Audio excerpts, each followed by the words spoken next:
ადგილი, რომელიც არაერთი პატიმრის ისტორიას ინახავს, დღეს უფუნქციოა, თუმცა ყველა იმ მძიმე ამბის მოწმეა, რომლებიც ყოფილმა პატიმრებმა საგამოძიებო კომისიის ხდომაზე გაიხსენეს. ხონის ნომერ 13 სასჯელახსრულების დაწესებულების ყოფილ შენობაში ჯერ კიდევ შემორჩენილია კარცერი და სამარტო საკანი, რომელსაც პატიმრები წამების ეპიზოდებში ახსენებენ.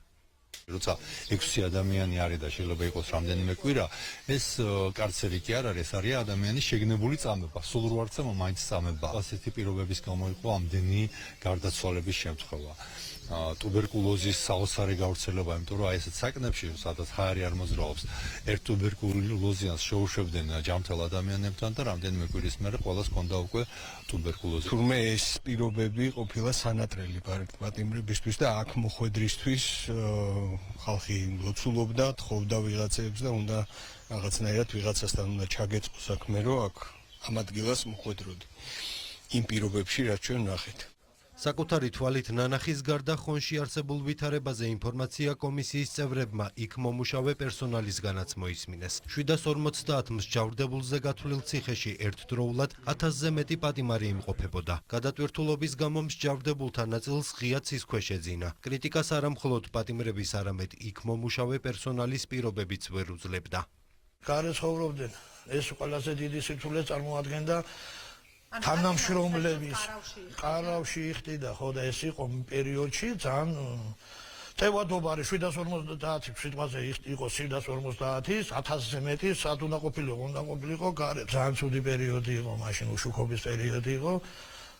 საერთოდ განათება აღარ იყო ხამის საათებში. მანქანის საბურავებით ჰქონდა ცეცხლი განათებული და ვანათებდით ისე დაწესებულებას, რომ მჟავდებულები არ გაგვცეოდა. სამი მჟავდებულის გაქცევა მოხდა. მაგრამ მოხდა უშუქობის პერიოდში.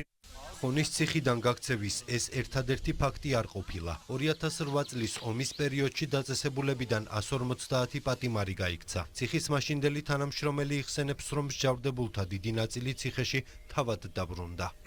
პანიკა იყო ხალხშიც ბევრი, რომ რუსის ისინი იყო სამხედროები დაკავებული ჰქონდათ ქალაქები, ბუნტი იყო მოხდარი ციხეებზე, ზუგდიდში, ქუთაისში, სხვადასხვა იმაში და ალბათ იმ პანიკამ რაღაცეება შიშმა დაიგონა, გამოიწვია ეს ის, რომ დაახლოებით 150 პატიმარი. ყველა დაბრუნდა? ყველა უმეტესობა დაბრუნდა მალე.